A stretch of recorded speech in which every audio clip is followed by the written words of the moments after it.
बहुत बहुत शुक्रिया, थैंक यू सो मच। मेरा तो आज मूड बिल्कुल नहीं था कि विषय चेंज करें, उसी मुद्दे पे रहने का मन था, क्योंकि आप अक्सर मुझसे पूछेंगे, अगर पर्सनली पूछेंगे कि आपके विषय क्या हैं, जिस विषयों पे आपको बात करना सबसे अच्छा लगता है, तो परिवार है, समाज है, सोशल इश्यूज हैं, इन पर मुझे बात करना हमेशा अच्छा लगता है। लेकिन मैं राजनीति को अलग नहीं मानता, ना मैं मानता हूं कि कोई राजनीति है मैं शब्द का इस्तेमाल होता है कि मतलब कोई उसको मतलब वो गंदगी है, ऐसा कभी नहीं माना। मैंने राजनीति को सबसे ऊपर सर्वोच्च स्थान पर ही रखा है।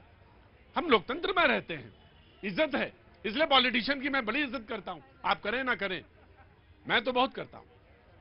तो सोशल इश्यूज पे बात होनी चाहिए, डिस्कशंस होते रहने चाहिए, परिवार पे जरूर बात होनी चाहिए। मैंने उस दिन कहा था कि परिवार में एक बाबा थे, एक नाना थे, शब्द का इस्तेमाल कर रहा हूं मैं, थे, नाना थे, मौसी थी, फूफा जी क्या मजाक का विषय बन गए हैं आजकल, सिर्फ कि फूफा फूले रहते हैं हमेशा। क्या है समाज में, कैसा ये बना दिया, जीजा जी रूठे रहते हैं। नहीं, ये समाज था, सोशल इश्यूज थे, ये तमाम तरह के सॉकर्स थे, और भी उपयोग, सिर्फ सॉकर की तरह मैं इस्तेमाल नहीं कर रहा हूं, ये थे तो बहुत सारी चीजें बिंदुआ बनती थी। लेकिन खैर, मैं कभी फिर बात करूंगा।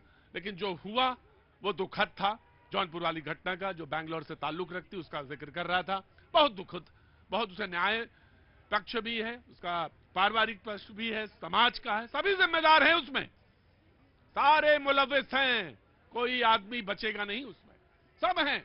मानो तो मानो, नहीं मानोगे तो कल ये घटना फिर कहीं होगी। जिस दिन मान लोगे समझ में आ जाएगा कि चीजें कहां पे कैसे होनी चाहिए। भाजी मैंने ठीक कहा ना, सही कहा ना? बहुत बहुत शुक्रिया। कहां से आना हुआ आपका? जी, क्या नाम रंजीत सिंह है सर। जी रंजीत जी, आपसे बहुत बार मिलने की कोशिश करी। अरे तो मुलाकात नहीं हुई? नहीं, मैं अच्छा आदमी हूं, मैं मिलता हूं, ऐसा नहीं है। जी जी जी, क्या है? मैं आपके लिए गिफ्ट लाया हूँ सर। क्या है सर ये? म्यूजिकल संपूर्ण रामायण है सर। संपूर्ण रामायण है, म्यूजिकल है, आपने लिखी? लिखी नहीं है सर, मैंने परचेज की है। परचेज संपूर्ण रामायण? जी सर तो ये तो ठीक नहीं है चीज। पहले रामायण है तो पहले तो मैं माथे से लगा लूं, जय हो, क्योंकि इसके बगैर तो सब कुछ अधूरा है। चीज ठीक है या नहीं है, मुझे आपको देनी है सर। अच्छा, तो जिसने ठान लिया है उसको देना ही है, तो मैं ले लूंगा फिर। संपूर्ण रामायण है तो लिया जा सकता है। लेकिन सर एक चीज है, मैं गिफ्ट विफ्ट ऐसे नहीं होगा सर, ये तो पता चला कोई अगले दिन कोई अकेले साहब मैं ये भी लेके आया हूँ, आप ले लीजिए। अगले दिन कोई लाए तो उसकी आप तब सोचना ना। बोले अगले दिन जो कोई लेके आए तो सोचना। जी मैं आया जी, हुजूर है अली। रामायण है, म्यूजिकल रामायण है, बहुत बहुत आपका आभार। म्यूजिकल रामायण है ना जी, पक्का? विजडम फ्लूट होता है। क्या होता है? Wisdom flute. विजडम फ्रूट होता है? Flute flute flute flute. हाँ जी, उसके माध्यम से आप जिस भी श्लोक पर रखेंगे ये आपको बोल के बताएगी। अच्छा, म्यूजिक की तरह, म्यूजिक के साथ? वाह क्या बात है, इसको यही कि एक दिन चलाएंगे, इसको देखेंगे साहब। बहुत बहुत शुभकामनाएं सर, बहुत बहुत शुभकामनाएं। ये अपने ऑटो वाले भैया जी के लिए सर। ये ऑटो वाले भैया जी के लिए। गुरु तो गुरु रह गया, चेला हो गया शक्कर। लो, बढ़िया है, बहुत अच्छी बात है। हाँ जी सर, कहां से आना हुआ सर? सर मैं कृष्णानगर विधानसभा से बलदेव पार्क आरडब्ल्यू का सेक्रेटरी विनय गुप्ता मेरा नाम। जी विनय जी बताइए। ये हमारे क्षेत्र के एसके बग्गा जी एमएलए हैं, और हमारी गलियां पिछले 15। कौन सा क्षेत्र, कौन सा है? कृष्णानगर विधानसभा। कृष्णनगर विधानसभा, ये यमुना पार। जमुना पार। क्या हुआ क्या? तो सड़कों की हालत बहुत दयनीय है, पिछले 15-20 हाँ जी, सालों से नहीं 15-20 साल हो गए बिना बने। और बिना कल बने। हम गए, मैंने कहा जी आचार संहिता से पहले बनवा दो, वरना हम वोट नहीं देंगे। कह रहे मत देना, नहीं बनवाता सड़क। अरे ये ऐसे कैसा कह सकता है कोई? मैं प्रधान हूँ जी आरडब्ल्यू का प्रत्येक पार्क से। नाराज होके आए होंगे, सामंजस्य रखिएगा, बैलेंस रखिएगा सर। नाराज हुए जब तो यहाँ आ गए जी आपके पास। अच्छा अच्छा, तो बैलेंस रखिएगा सर, बैलेंस मुझे दीजिए। सारी चिट्ठियां हैं जो उनको हमने दी। मैं इसको लेता हूं और मैं देता हूं जहां पे। 3 साल से दे रहे जी ये हम। नहीं, कोई बात नहीं, आप तो समय आ गया कान ऐंठने का, तो आप लोग कान ऐंठ सकते हैं जी। कांग्रेस, बीजेपी एंड आम आदमी पार्टी, तीनों को बुला लेता हूं जल्दी से, क्योंकि आज डिबेट का दूसरा रुख चला गया था कि बातचीत हो रही थी, ऑटो वालों से मुलाकात हुई, और उसके बाद बातचीत का चुनाव का मुद्दा है, गर्म है, और उन्होंने शिकायत करना शुरू कर दिया है। पहले आम आदमी पार्टी, प्रतीक जी, आपने को कह दिया कि कोई गठबंधन नहीं, अकेले लड़ूंगा चुनाव। हाँ जी, गठबंधन पे आने से पहले आपने जब जहां बात खत्म की थी वहीं से हम भी शुरू कर। हाँ जी, शुरू करिए। मुद्दा आपने बेहद गंभीर उठाया है। रोजाना हम रिश्तों के ताना बाना को टूटते हुए देखते हैं और संबंधों को सिसकियां लेते हुए भी महसूस करते हैं। सबों के बावजूद महिलाओं की स्थिति देश में बेहतर नहीं है। महिलाओं के पक्ष में आपको खड़ा होना होगा। महिलाओं के पक्ष में खड़े होने के लिए भी हमारी पार्टी लगातार मजबूती के साथ नहीं, आपकी पार्टी बहुत मजबूती के साथ खड़ी है। बात पे मुद्दे पे आइए। और मुद्दे पे आते हैं। हाँ। आज संसद में हमारी पार्टी बात रखने वाली थी कि महिलाओं के लिए जो बसें चल रही हैं, हाँ। उस बसों में 11,000 हमारे मार्शल थे, उनके सुरक्षा व्यवस्था में लगे हुए, उनको पुनः बहाल किया जाए। तो ये तो बात तब ज्यादा अच्छी हो सकती है जब पूरे घटक एक साथ बात उठाएं, कांग्रेस वाले, बीजेपी वाले, समाजवादी वाले और धर के बीजेपी वालों को पकड़ लें, पूछ लें। लेकिन आप तो सब छटके छटके घूमे नजर आते हैं। तो छटक के क्यों कह रहे कि मेरा कोई गठबंधन नहीं, हम तो अलग बोलेंगे, अकेली आवाज उठाएंगे? क्यों? हेडमास्टर साहब क्लास चलने तो दे कम से कम, तभी तो बच्चे बता पाएंगे, अपनी बात रख अच्छा, पाएंगे। हेडमास्टर इसमें भी जिम्मेदार है? ये क्लास ही नहीं चलने दे रहे हैं, इसलिए नहीं आपका गठबंधन हो पा रहा है। ये मन की बात करने वाले लोग हमारे मन की बात ही नहीं होने मेरे दे रहे हैं। गुरुजी बताइए, हेडमास्टर की दिक्कत है कि या परिवार की दिक्कत है? परिवार की दिक्कत नहीं है, हेडमास्टर की। हाँ जी, मैं आ गया। वेट जी जनाब। देखिए, अब नहीं सहेंगे, बदल के रहेंगे, ये दिल्ली ने ठान लिया है। अब आपका भ्रष्टाचार नहीं चलेगा, आपका बहाना नहीं चलेगा। अब आपको दिल्ली की जनता उतारने जा रही है।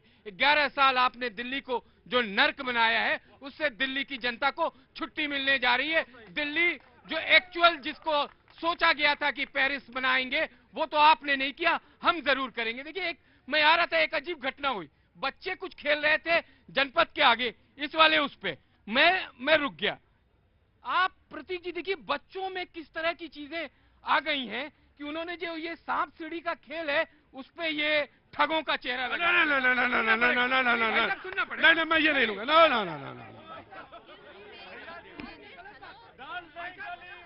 चलिए, मैं ये बात हटा रहा हूँ। हाँ, खगोलों का आप पहले ये हटा दें। मैं सर, जो व्यक्ति पार्लियामेंट के अंदर चेहरे पे चेहरा लगा के, मुखौटा लगा के आता, उसका विरोध कर सकता हूँ, तो विरोध मैं इसका भी कर सकता हूँ। आप करिए, लेकिन मैं हाँ, आप बोलिए, बात बोलिए। सुनिए। आप देखिए, हाँ। जब जनता सवाल कर रही है, पड़पड़गंज में जनता मनीष आप सिसोदिया, अच्छा बोलते हैं, आप बहुत बढ़िया बोलते हैं। जनता मनीष सिसोदिया से हाँ। सवाल कर रही है। हाँ। अब मनीष सिसोदिया ने पड़पड़गंज से अपनी गाड़ी को जंगपुरा घुमा दिया। जंगपुरा में तो फंसेगा मामला, जंगपुरा में मामला फंसेगा। अब आप देखिए, दूसरा चेहरा आतिशी अभी तक असमंजस में है। अभी सुन लीजिए, असमंजस में है कि ये जाएंगी कहां। लेकिन इनका पता चल गया है अरविंद केजरीवाल का, ये इस बार नई दिल्ली से सीधे कौशाम्बी।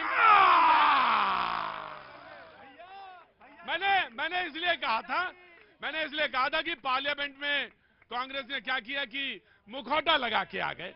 और मैंने मुखौटा लगा हुआ शब्द का ये यहाँ पे मैंने बहुत सख्ती के साथ बोला था कि नहीं, मजाक मत बनाए, ये मुखौल मत है, संवैधानिक पद पे बैठा हुआ व्यक्ति है। जी, ठीक, आपने बात कह ली, मैंने ली। मैं इनका वक्त चला जाएगा। हाँ जी। स्टेट बदलने वाले कह रहे हैं विधानसभा क्यों बदल दिया? अरे गुजरात से चले गए आप, बनारस में चले गए, और आप कहते हैं कि स्टेट विधानसभा क्यों बदल दिया? ये कौन सी बात हो गई? दिल्ली की जनता इस तरह के तमाशे पे दिल्ली की जनता वोट नहीं देने वाली है। ये सांप सीढ़ी का खेल दिखा के दिल्ली की जनता वोट नहीं देने वाली है इनको। ये बात नहीं समझ पा रहे हैं अभी भी। ये देखिए, इन लोगों को अब समझ में आ गई है, समय खत्म हो गया है। झूठ पर झूठ, सुबह झूठ, शाम झूठ, सरेआम झूठ, अरविंद केजरीवाल आतिशी की पहचान झूठ। अब कांग्रेस बीच में कोई डिस्टर्ब नहीं करेगा। Nothing will go on record, ये शब्द आपको बार बार सुनाई देंगे संसद के अंदर। जैसे ही विपक्ष के नेता बोलना शुरू करते हैं, सभापति जी कहते हैं तो संसद चली, थोड़ी चली। ये कितने दिन चली है? 11 दिन के अंदर आप डाटा उठाकर देख लीजिए। 15 घंटे राहुल गांधी ने तो कह दिया कि अब चलेगी। 21 घंटे लोकसभा चली है। ये संसद में किस तरीके से रोक रहे हैं, ये पक्षपातपूर्ण रवैया अपना रहे हैं और इरिगेशन की बात कर रहे हैं। अरे साहब, सभापति जी को सोचना चाहिए कि वो विपक्ष को भी प्रोटेक्शन मिलना चाहिए। हम किसके पास जाए? हम तो उन्हीं के पास गुहार लगाएंगे। अब सभापति जिस तरीके से इस तरीके का रवैया, वो तो साफ तौर पर दिख रहा है वो तो मोदी जी का गुणगान कर रहे हैं। ये राहुल गांधी की बात कर रही है। ममता दीदी से पूछे कि वो क्यों उनको नकार दिया है। समाजवादी पार्टी से पूछे, ये तो गलबैया कर रहे थे लोकसभा के चुनाव में। आज उन्हीं के नेतृत्व पे सवाल उठा रहे हैं वही लोग। हमारे पास तो वो दिल्ली में कहीं खड़े नहीं है, कांग्रेस कहीं है नहीं, ना 3 में है ना 13 में है। इसलिए कांग्रेस के पास कुछ कहने के लिए नहीं है। वो आ रहे थे। कितने शर्म की बात, बेशर्म वक्तव्य दिया है। लगातार जो है संसद को चलने नहीं देते। हम चाहते हैं अडानी पे भी चर्चा हो, भ्रष्टाचार पे भी चर्चा हो, मणिपुर पे भी चर्चा हो और संबल पर भी चर्चा हो, लेकिन ये तो चर्चा से भाग रहे हैं और सोरोस पे भी चर्चा। देखिए, सोरोस पे चर्चा करेंगी नहीं। इनकी एक प्रवक्ता सुबह से शाम आ जाती वीडियो लेके। नहीं, मैं पहले आम आदमी को बोलना चाहता हूँ। इन्होंने कहा गुजरात से आके बनारस में लड़ी है, आप तो दिल्ली छोड़ के बनारस में गए थे, आपका क्या हाल हुआ? हम तो गुजरात में 30 साल से सरकार में हैं, 30 साल से। रिकॉर्ड है इस बात का कि गुजरातियों ने